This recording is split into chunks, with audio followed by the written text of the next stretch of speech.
नमस्कार, मैं किरण चौधरी अपने YouTube चैनल पर आपका हार्दिक स्वागत करती हूँ। हम पढ़ रहे थे राजस्थान की ज्योग्राफी। राजस्थान की ज्योग्राफी के अंतर्गत राजस्थान के भौतिक विभागों का अध्ययन हम कर रहे थे। अब तक हमने जो राजस्थान के 4 भौतिक विभाग हैं उनमें से 3 का विस्तार से अध्ययन कर चुके हैं और आज लास्ट का जो है पूर्वी मैदानी प्रदेश उसका विस्तार से अध्ययन हम करेंगे।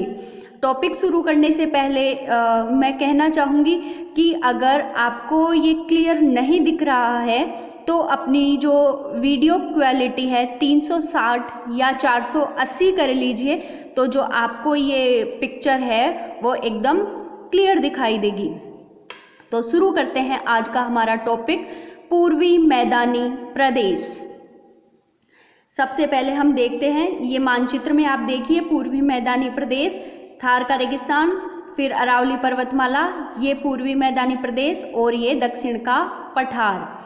इसकी उत्पत्ति के समय की बात करें तो थार के ये पूर्वी मैदानी जो प्रदेश है इसकी उत्पत्ति किस महाकल्प में हुई है? अगर ये पूछा जाता है तो महाकल्प लिखोगे आप, नियोजोइक महाकल्प। और इस महाकल्प के किस काल में? तब नियोजोइक महाकल्प के प्लीस्टोसीन काल में पूर्वी मैदानी प्रदेश की उत्पत्ति हुई। फिर हम बात करते हैं इसका निर्माण कैसे हुआ। पूर्वी मैदानी प्रदेश का निर्माण कैसे हुआ? देखो, इसका निर्माण बताने से पूर्व मैं आपको एक बात कहना चाहूँगी। अगर पूर्वी मैदान राजस्थान में पूर्वी मैदानी प्रदेश की बात करें या अब हम भारत को देखें तो उसके अंदर जो उत्तर का विशाल मैदान है, कोई सा भी जो मैदान है, मुख्यतः विश्व का कोई सा भी मैदान ले लीजिए, जो मैदानों का निर्माण होता है मुख्यतः वो नदियों के द्वारा लाए गए अवसादों के जमाव से होता है। पर्वतों से नदियाँ निकलती है, अपने साथ जो है चट्टानों को तोड़ती हुई लाती है। चट्टानों के जो टुकड़े हैं वो क्या होता है कि पानी के साथ जब वो बहते हुए आते हैं तो कभी आपस में टकराएंगे, कभी जो है दोनों तरफ तटों से टकराएंगे और कभी तली से टकराएंगे और वो टूटते टूटते महीन चूर्ण में बन जाएंगे। और जो पर्वत है, पर्वतों के नीचे जो खाई वाला एरिया है उसमें उस मिट्टी या कहें अवसाद या कहें जलोढ़ उसका निक्षेपण करते रहते हैं। लगातार निक्षेपण की वजह से वो जो नीचे वाली जो खाई है वो भर जाती है और एक विस्तृत मैदान का निर्माण हो जाता है। तो हम देखते हैं राजस्थान का ये जो मैदानी भाग है इसका निर्माण किन नदियों से हुआ है? तो गंगा, यमुना और उसकी सहायक नदियों के द्वारा लाए गए अवसाद के द्वारा इस पूर्वी मैदानी प्रदेश का जो है निर्माण हुआ है। किन नदियों के द्वारा? गंगा, यमुना और उसकी सहायक नदियों से। ठीक है, उसके बाद हम बात करते हैं स्थल, यानी ये जो है संपूर्ण राजस्थान के कितने प्रतिशत भाग पर है जो अपना मैदानी प्रदेश विस्तृत है? तो संपूर्ण राजस्थान के 23% भाग पर है जो अपना मैदानी प्रदेश का विस्तार है। जिलों की बात करें तो मुख्य रूप से 10 जिले हैं, इससे अधिक भी इस जिले में जो है आएंगे।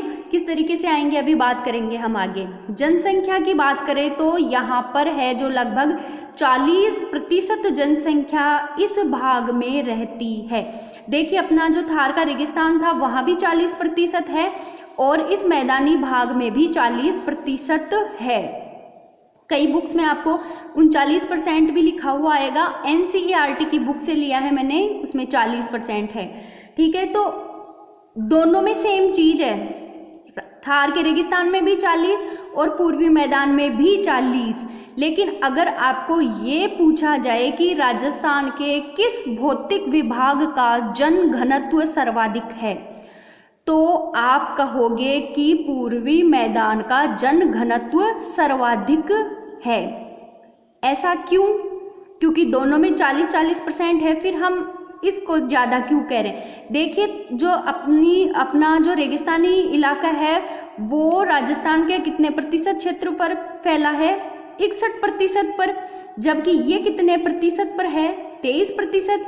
61 पर 40% और 23 पर 40%। जनसंख्या बराबर है, लेकिन आप क्षेत्रफल को देखिए। और जनघनत्व कैसे निकाला जाता है? प्रति वर्ग किलोमीटर पर रहने वाले लोगों की जो जनसंख्या का घनत्व है उसको जनघनत्व कहा जाता है। यानी प्रति वर्ग किलोमीटर में जो है लोगों का जनघनत्व यहाँ पर कम है, जबकि यहाँ पर प्रति वर्ग किलोमीटर पर रहने वाले लोगों की संख्या अधिक है। इसलिए जो है पूर्वी मैदान का जो जनघनत्व है वो सर्वाधिक है। जबकि अगर हम इस थार के रेगिस्तान की बात करें तो संपूर्ण राजस्थान में जो थार का रेगिस्तान है ना, वहाँ का जनघनत्व सबसे कम है। जैसलमेर का जनघनत्व जिलों के हिसाब से बात करें तो सबसे कम है। यहाँ का जो जनघनत्व है सिर्फ 17 व्यक्ति प्रति वर्ग किलोमीटर यहाँ निवास करते हैं। जबकि इस मैदानी एरिया में भी जो जयपुर जिला है, जयपुर जिले का जनघनत्व सर्वाधिक है 550 के लगभग। यानी यहाँ 1 वर्ग किलोमीटर में अगर 17 व्यक्ति रह रहे हैं ना, तो जयपुर में वहाँ रह रहे हैं 550। अब देखिए आप कितना अंतर है। ठीक है, उसके बाद हम बात करते हैं कि यहाँ की मिट्टी कैसी है। तो यहाँ की जो मिट्टी है ना वो जलोढ़ मृदा है। जलोढ़ मृदा यानी जो जल से निर्मित है, यानी नदियाँ इसको लेके आई है, और वैज्ञानिक नाम है इसका एल्फी सोल। देखिए, जो जलोढ़ मृदा है ना, कई बार इसको यहाँ ऐप से भी लिखा हुआ मिल सकता है आपको कि इस पूर्वी मैदानी क्षेत्र में कांप मृदा है। तो जलोढ़ मृदा का ही अन्य नाम जो है वो कांप मृदा भी है। तो चाहे जलोढ़ लिखा हुआ हो, कांप मृदा हो, या फिर इसको खादर भी हम कह सकते हैं, या फिर हम इसको गाद भी कह सकते हैं। ठीक है, तो जलोढ़ मृदा या कांप मृदा, वैज्ञानिक नाम है इसका अल्फीसोल। फिर हम बात करते हैं कि यहाँ की जलवायु कैसी है। तो देखिए, यहाँ की जलवायु उप आर्द्र भी है और यहाँ की जलवायु आर्द्र भी है। तो ये दोनों चीजें कैसे हुई कि यहाँ की जलवायु उप आर्द्र भी है और आर्द्र भी है। तो इस मैदानी भाग का जो ऊपर वाला हिस्सा है, उत्तरी भाग है ना, वहाँ की जलवायु तो मुख्य रूप से उपाद्र में शामिल की जाती है। जबकि ये जो दक्षिण वाला हिस्सा है, यहाँ की जलवायु है जो आर्द्र में शामिल की जाती है। इसलिए उप आर्द्र प्रकार की जलवायु है, लेकिन अगर हम इसको आर्द्र भी कहें तो गलत नहीं होगा। ठीक है, ये मैदानी भाग। अब हम जो ये अपना पूर्वी मैदानी प्रदेश है इसको 3 उप विभागों में बांटा है। माही बेसिन, चंबल बेसिन और बनास बेसिन। माही मुख्य रूप से 3 भागों में बांटा है, माही बेसिन, फिर चंबल बेसिन और बनास बेसिन। देखो जो अब है ना, चंबल बेसिन को हम जो है बनास बेसिन और चंबल बेसिन को हम एक साथ भी पढ़ सकते हैं। क्यों? क्योंकि चंबल नदी की ही सहायक है बनास नदी। इसलिए ये जो बनास नदी चंबल की सहायक होने की वजह से चंबल के बेसिन में ही है, जो बनास को भी शामिल किया जा सकता है। तो हम इसको कह सकते हैं चंबल बनास बेसिन। ठीक है, तो आपको अलग अलग जगह अलग अलग मिल सकता है। माही बेसिन और चंबल बनास बेसिन लिखा हुआ मिल सकता है। माही बेसिन, चंबल बेसिन और बनास बेसिन अलग अलग भी लिखा हुआ मिल सकता है। क्यों? क्योंकि चंबल की सहायक ही है बनास। और देखिए, बेसिन का मतलब क्या है? जैसे मान लो ये एक नदी बह रही है, ये नदी बह रही है, तो ये तो नदी का क्षेत्र है। अब ये एक इसकी सहायक नदी इधर से मिल रही है, एक इसमें सहायक नदी ये इधर से मिल रही है, ये सहायक है, इसकी भी एक सहायक नदी हो सकती है, इसकी अलग से सहायक नदी, ये मतलब एक जाल होता है। तो ये जो पूरा एरिया है ना, जहाँ से चंबल नदी जल ले रही है, एक सहायक इधर से आ सकती है, एक इधर से, मतलब एक नदी की कई सारी सहायक हो सकती है। इस नदी की भी एक अन्य छोटी सहायक है। तो जो चंबल नदी जिस पूरे एरिए का जो जल ले रही है उस पूरे एरिए को बोलते हैं बेसिन। तो बेसिन का मतलब ये नहीं है कि ये नदी चंबल नदी यहाँ से जो है मध्य प्रदेश से निकली है भाई, ये है ना जो अपने उसके अंदर यमुना में मिल गई तो ये इसकी लंबाई है, ये चौड़ाई है। तो सिर्फ इसी क्षेत्र को हम बेसिन में शामिल नहीं करेंगे, इसकी सहायक और सहायक की भी जो उप सहायक नदियां हैं उस संपूर्ण एरिए को है जो बेसिन में शामिल किया जाता है। तो आपको समझ में आ गया होगा कि हम जो माही बेसिन, चंबल बेसिन, ये जो बेसिन वर्ड इसके आगे लगाते हैं इसका तात्पर्य क्या है। अब शुरुआत करते हैं हम माही बेसिन से। ये अपना जो पूर्वी मैदान का दक्षिण वाला भाग है ये माही नदी का जो है क्षेत्र है। देखो इसे बोलते हैं छप्पन का मैदान भी बोलते हैं माही बेसिन को, माही नदी का जो एरिया है इसको भाटी का मैदान भी बोलते हैं, इसको कांठल का प्रदेश भी बोलते हैं और इसको वांगड़ भी बोलते हैं। इस एरिया में सागवान के जो वृक्ष है वो मुख्य रूप से पाए जाते हैं। यहाँ की मिट्टी मृदा कैसी मिलेगी आपको, लाल भी मिलेगी और काली भी मिलेगी। देखिए लाल और काली दोनों क्यों मिलेगी, क्योंकि ये वाला जो एरिया है ना, माही नदी कहाँ बहती है, प्रतापगढ़, बांसवाड़ा और डूंगरपुर, इधर से निकलती है इस तरीके से, ठीक है। तो ये अपन ने देखा कि प्रतापगढ़, डूंगरपुर, बांसवाड़ा ये किस में शामिल किया जाता है, अरावली पर्वतमाला में भी शामिल किया जाता है, ठीक है। पठारी भाग का भी ये हिस्सा है। पठारी भाग को हमने देखा कि यहाँ की मिट्टी काली थी, ठीक है, और अरावली की हमने मिट्टी देखी कि ये लाल थी, ठीक है। तो यहाँ पर लाल और काली दोनों प्रकार की मिट्टी पाई जाती है, ठीक है। अब एक चीज और बताऊंगी, जो काली मिट्टी है ना वो लाल में भी परिवर्तित हो जाती है। कैसे, देखो ये पठारी भाग है, ठीक है। पठारी भाग में क्या होता है कि यहाँ पर जैसे पठारी भाग है, मेवाड़ की जो पठार और जो पहाड़ियाँ हैं वहाँ पर क्या होता है, जब अधिक वर्षा होती है तो अधिक वर्षा की वजह से निक्षालन की क्रिया होती है। अब आप पूछोगे मैडम ये कौन सी क्रिया हो गई निक्षालन, पहले ये तो समझाओ। तो देखो क्या होता है, अत्यधिक बरसात के कारण जो धरातल पर जो इन जो चट्टानों के अंदर जो इम्पोर्टेंट धातु है ना वो वर्षा जल के साथ साथ नीचे चले जाते हैं। इस कारण से क्या होता है, फेरिक ऑक्साइड बनता है, यानी जो फेरस ऑक्साइड होता है वो क्या होता है, अत्यधिक बारिश की वजह से फेरिक ऑक्साइड में बदल जाता है और इस फेरिक ऑक्साइड की वजह से ही जो है मृदा का रंग लाल हो जाता है। यानी सीधी सी बात, अत्यधिक बारिश होती है, अत्यधिक बारिश की वजह से निक्षालन की क्रिया होती है, धरातल पर जो फेरिक ऑक्साइड था वो फेरस ऑक्साइड था वो फेरिक ऑक्साइड में बदल जाता है और इसी फेरिक ऑक्साइड के कारण से जो है मृदा का रंग लाल हो जाता है, ठीक है। इस प्रकार से जो है लाल मृदा का जो है निर्माण होता है। अब देखिए 3 इस माही बेसिन में, ये देखिए यहाँ डूंगरपुर, ठीक है, ये डूंगरपुर, ये प्रतापगढ़ और ये बांसवाड़ा, 3 जिले हैं, डूंगरपुर, प्रतापगढ़ और बांसवाड़ा। माही नदी इस प्रकार से निकलती है और हमने ये देखा था कि कर्क रेखा है जो अपने बांसवाड़ा के मध्य से जो है डूंगरपुर को छूते हुए निकलती है। तो हमने देखा कि माही नदी इस कर्क रेखा को 2 बार काटती है।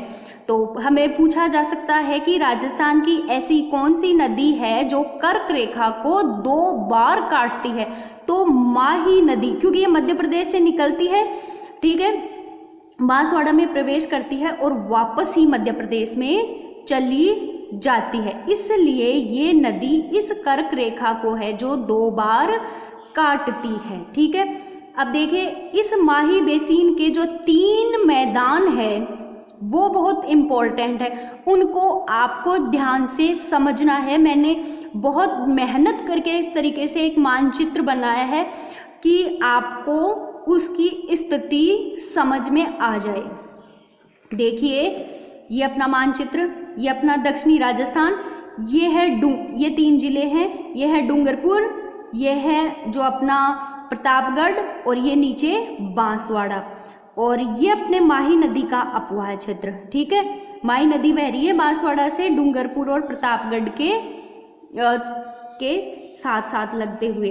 ठीक है, समझ में आ गई? डूंगरपुर, प्रतापगढ़ और बांसवाड़ा, और ये नदी इस तरीके से बह रही है। ठीक, सबसे पहले हम देखते हैं छप्पन का मैदान। आपको सीधा सा क्वेश्चन पूछा जा सकता है, छप्पन का मैदान किन जिलों में है? तो देखिए ये है अपना छप्पन का मैदान। ठीक है, तो आपको जिले समझ में आ गए होंगे, अब मुझे बताने की जरूरत नहीं है। ये प्रतापगढ़ और ये बांसवाड़ा। तो छप्पन का मैदान किन जिलों में है? प्रतापगढ़ और बांसवाड़ा में। ये पूछा जाए छप्पन का मैदान किस नदी के सहारे सहारे है, तो आपको पता चल गया कि ये माही नदी है। माही नदी के दोनों तरफ जो है प्रतापगढ़ और बांसवाड़ा में छप्पन का मैदान फैला हुआ है। कोई डाउट है आपको? नहीं होना चाहिए मेरे हिसाब से। फिर पूछा जाता है कि कांठल का मैदान कहाँ है। अब ये देखिए अपना प्रतापगढ़ है, तो प्रतापगढ़ जिले में कांठल का मैदान है। कौन से जिले में? प्रतापगढ़ जिले में। पूछा जाए किस नदी के किनारे है, तो माही नदी के किनारे। ये देखो दोनों तरफ से इसको क्रॉस कर रहा था, लेकिन कांठल का मैदान सिर्फ प्रतापगढ़ में माही नदी के सिर्फ एक किनारे की तरफ ही है। ठीक है, उसके बाद पूछा जाता है वागड़ क्षेत्र कहाँ है, तो ये अपना डूंगरपुर, ये बांसवाड़ा, और डूंगरपुर और बांसवाड़ा जिलों में माही नदी के दोनों किनारों पर वागड़ क्षेत्र विस्तृत है। एग्जाम की दृष्टि से ये तीनों बहुत इंपॉर्टेंट है। घुमा फिरा के यहाँ से क्वेश्चन पूछा जाता है किन जिलों में किस नदी के किनारे। तो ये मानचित्र को आप एकदम अपने दिमाग में बिठा लीजिए, और जैसे ये वीडियो पूरा होता है उसके बाद दोबारा रिवाइज कीजिए इस वीडियो को, और मानचित्र को अपनी नोटबुक में है जो नोट कर लीजिए। ठीक है, छप्पन का मैदान प्रतापगढ़ बांसवाड़ा में माही नदी के किनारे, कांठल का मैदान जो है प्रतापगढ़ में माही नदी के किनारे, और वागड़ क्षेत्र डूंगरपुर बांसवाड़ा में। ठीक है, इस माही बेसिन में एक त्रिवेणी संगम भी बनता है। उस त्रिवेणी संगम का नाम है बेणेश्वर धाम। त्रिवेणी संगम भी एग्जाम की दृष्टि से काफी इंपॉर्टेंट है। त्रिवेणी संगम नाम से पता चल रहा है, त्रि यानी तीन, वेणी यानी नदी, तीन नदियों का संगम। यहाँ जो तीन नदियां जिस जगह पर मिलती है वो है बेणेश्वर धाम।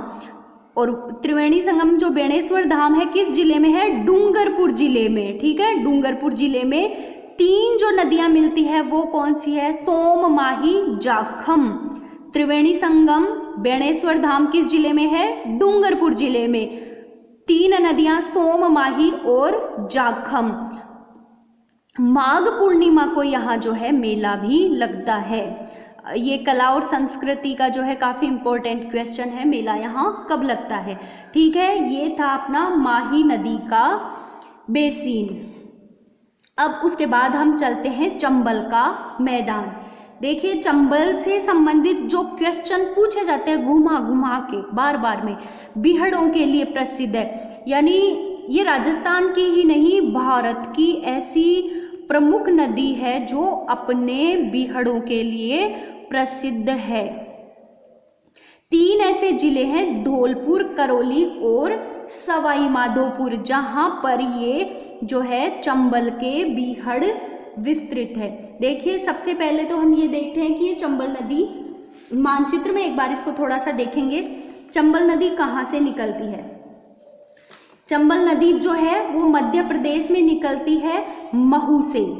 मध्य प्रदेश के महू में पहाड़ियां हैं, जानापाऊ की पहाड़ियां। मध्य प्रदेश के महू में पहाड़ियां हैं, जानापाऊ की पहाड़ियां, वहां से ये निकलती है। फिर भैंसरोडगढ़, ठीक है, भैंसरोडगढ़ में भी स्थान है चौरासीगढ़, वहां से ये चित्तौड़ में, ठीक है, भीलवाड़ा के अंदर, वहां से ये राजस्थान में प्रवेश करती है। ठीक है, भैंसरोडगढ़, वहां से चौरासीगढ़, चित्तौड़, भैंसरोडगढ़, चौरासीगढ़, चित्तौड़गढ़, वहां से ये राजस्थान में प्रवेश करती है। फिर ये जाती है कोटा, उसके बाद जाती है बूंदी, उसके बाद जाती है सवाई माधोपुर, उसके बाद ये करौली और धौलपुर। करौली और धौलपुर में ना ये राजस्थान और मध्य प्रदेश की सीमा बनाती है, यानी इसकी सीमा, इस नदी के द्वारा ही धौलपुर और करौली में जो है राजस्थान और मध्य प्रदेश की सीमा का निर्धारण होता है। धौलपुर के बाद ये चली जाती है उत्तर प्रदेश में, ठीक है, और वहाँ ये इस तरीके से बहती है कि ऊपर उत्तर प्रदेश और नीचे मध्य प्रदेश की सीमा बनाती है। तो करौली और धौलपुर में तो ये राजस्थान व मध्य प्रदेश की सीमा बनाती है। फिर ये धौलपुर के बाद उत्तर प्रदेश में जाती है ना, तब वहाँ उत्तर प्रदेश और मध्य प्रदेश की सीमा का ये जो है निर्धारण करती है, ठीक है। ये अपनी चंबल नदी हो गई। चंबल राजस्थान की सबसे बड़ी और सदावाहिनी नदी है, इसलिए इसका थोड़ा सा हमें ध्यान रखना जरूरी था कि राजस्थान में किस तरीके से बह के कैसे जाती है। तो अब आपको ये समझ में आ गया, इस तरीके से इस नदी का अपवाह क्षेत्र है, ठीक है। ये अपने बीहड़ों के लिए प्रसिद्ध है। बीहड़ कौन से जिलों में है फैले हैं? मुख्य रूप से धौलपुर, करौली और सवाई माधोपुर, इन जिलों में मुख्य रूप से बीहड़ फैले हुए हैं। अब देखिए, कई बार ये पूछा जाता है डांग क्षेत्र, तो क्या होता है कि जो अपना धरातल है उसमें कठोर और मुलायम चट्टानें फैली हुई थी। जैसे ये धरातल है, अब इसके नीचे जो है यहाँ कठोर चट्टान आ गई, यहाँ मुलायम आ गई, फिर यहाँ कठोर चट्टान आ गई, फिर यहाँ मुलायम चट्टान आ गई, इस तरीके से चट्टान आ गई। जब नदी का जल यहाँ प्रवाहित होगा तो कठोर चट्टान तो खड़ी रह जाएगी और मुलायम चट्टान ज़्यादा कट जाएगी। कठोर चट्टान का अपरदन कम होगा, मुलायम चट्टान का अपरदन ज़्यादा होगा। इस वजह से जो है नदी के अपवाह क्षेत्र में कठोर चट्टान के कम अपरदन से और मुलायम चट्टान के अधिक अपरदन से जो है ऊबड़ खाबड़ धरातल बन जाता है, जिसको उत्खात भूमि भी बोलते हैं। यानी ऊंची नीची हो गई ना ये उत्खात, तो ऊपर वाला जो एरिया है ना, ये ऊंचा स्थान रह गया, उसको तो बोलते हैं डांग। इस नीचे वाले को बोलते हैं खादर। यानी डांग तक तो पानी कम नहीं पहुंचता और खादर में पानी हमेशा भरा रहता है। और इस पूरे एरिया को सम्मिलित रूप से बोलते हैं बीहड़। ऊपर वाले को डांग, नीचे वाले को खादर और इसको बीहड़ बोलते हैं। और यहाँ ये हमेशा जो है सदा वाहिनी नदी वनों से ये भरा रहता है, घना ये जंगल होता है। इसीलिए यहाँ पर जो दस्यु की समस्या, जिनको बोलते हैं ना डाकू, इन चंबल के बीहड़ों में जो है रहते हैं। अभी तो फिर भी गवर्नमेंट ने है जो काफ़ी यहाँ पर ऐसी व्यवस्था की है ताकि ये चीज़ें कम हो गई, वरना पहले इन बीहड़ों में इस डांग क्षेत्र में है जो डाकू रहते थे, ठीक है। अब हम बात करते हैं बनास नदी के मैदान की।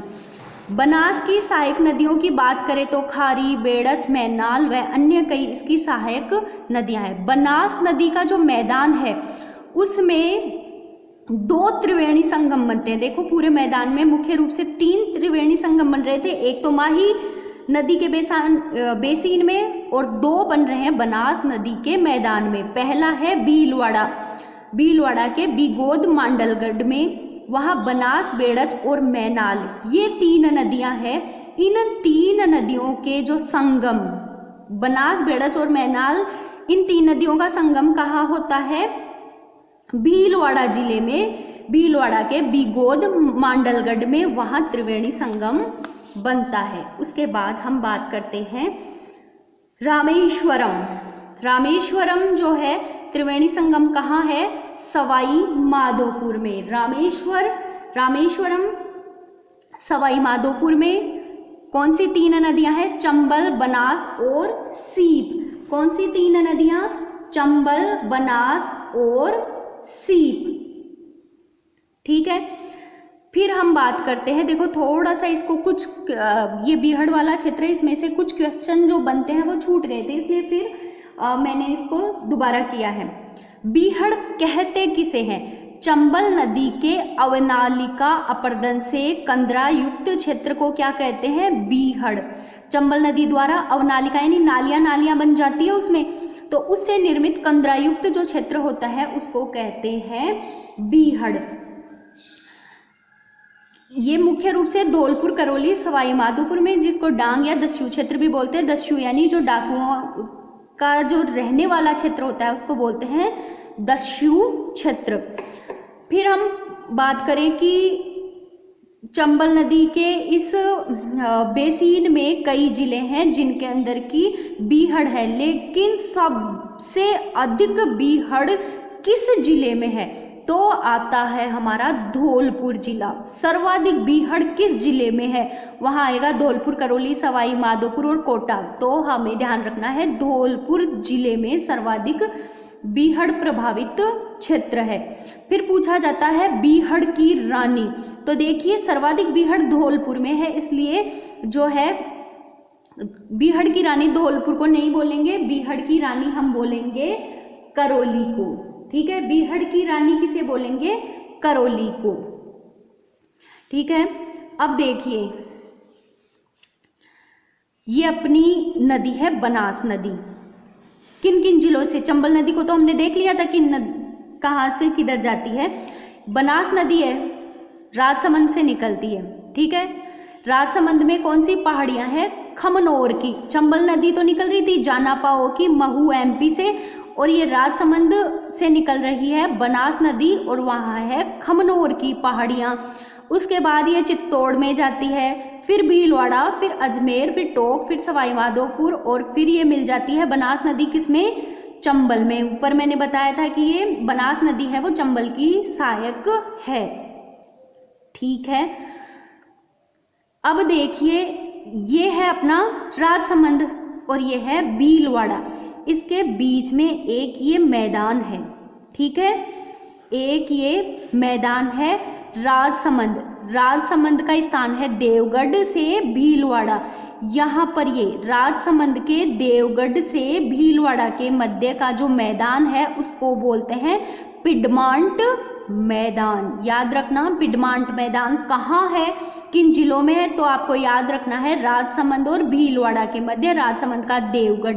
ये पूछा जाए कि ये पिडमांट का मैदान किस नदी के सहारे है, तो आपको याद रखना है बनास नदी के सहारे है जो ये पिडमांट का मैदान विस्तृत है। ठीक है, और ये देखिए जहाँ चंबल और बनास मिलती है वहाँ रामेश्वर है। ठीक है, इस बनास नदी के अपवाह क्षेत्र जिस तरीके से जिलों में बह रहे हैं ना, मैंने यहाँ इसको लिखा है, आप एक बार अपना मानचित्र उठाइएगा और इस बनास नदी के अपवाह क्षेत्र को राजस्थान के मानचित्र में जरूर देखिए और इसको दिमाग में बिल्कुल बिठा लीजिए। फिर हम बात करते हैं खैराड़ प्रदेश। देखिए खैराड़ प्रदेश कहाँ है? जहाजपुर, भीलवाड़ा और टोंक। ये अपना भीलवाड़ा, ये भीलवाड़ा और ये टोंक। भीलवाड़ा का स्थान कौन सा है? जहाजपुर। जहाजपुर से टोंक के मध्य। ठीक है, जो मैदानी इलाका है उसको बोला है खैराड़ प्रदेश। क्या बोला है? खैराड़ प्रदेश। याद रखिए आप। उसके बाद हम करते हैं बात रोही का मैदान। तो रोही का मैदान कहाँ है? रोही का मैदान है बाणगंगा नदी के किनारे। रोही का मैदान बाणगंगा नदी के किनारे। बाणगंगा नदी कौन से जिले में? जयपुर जिले से। जयपुर जिले की जो पहाड़ियाँ हैं जहाँ से बाणगंगा निकलती है, कौन सी पहाड़ियाँ हैं? बैराट की पहाड़ियाँ जयपुर जिले में, जहाँ से बाणगंगा नदी निकलती है और यमुना में मिल जाती है। तो ये अपना जयपुर और ये भरतपुर, इसके बीच में फैला हुआ है रोही का मैदान। और जयपुर और भरतपुर के बीच में एक जो है वो जिला कौन सा आ जाता है जो मध्य में विस्तृत है? दौसा। ठीक है, यहाँ एक जो जिला है बीच में वो दौसा आ जाता है, लेकिन जयपुर से भरतपुर के मध्य में पूछा जा सकता है कि रोही का मैदान कौन से दो जिलों के मध्य है? तो जयपुर और भरतपुर, और कौन से 3 जिलों में विस्तृत है? तो जिले तो 3 है जिनमें विस्तृत है, लेकिन कौन से 2 जिलों के मध्य? जयपुर और भरतपुर। और जयपुर, दौसा और भरतपुर है जहां पर रोही का मैदान विस्तृत है।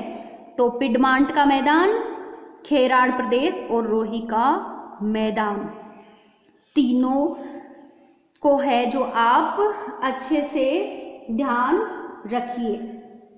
ठीक है, ये जो बीहड़ जो है ना शब्द, इसको इंग्लिश में रेवाइन भी बोलते हैं। कई बार जैसे ही आ जाए कि बीहड़ क्षेत्र, उत्खात क्षेत्र, दस्यु क्षेत्र, आप थोड़ा कंफ्यूज हो जाओ तो जो इसका इंग्लिश वर्ड है इसको ध्यान रखिए, रेवाइन। क्यों? क्योंकि जो अगर हम उसका इंग्लिश वर्जन में जाके देखते हैं तो जो हमारे डाउट्स हैं वो क्लियर हो जाते हैं, वहाँ आपको रेवाइन ही मिलेगा। ये जो माही नदी का जो क्षेत्र था ना, देखिए उसको पुष्प प्रदेश भी बोलते हैं। माही नदी बेसिन को पुष्प प्रदेश भी प्राचीन काल में बोला जाता था।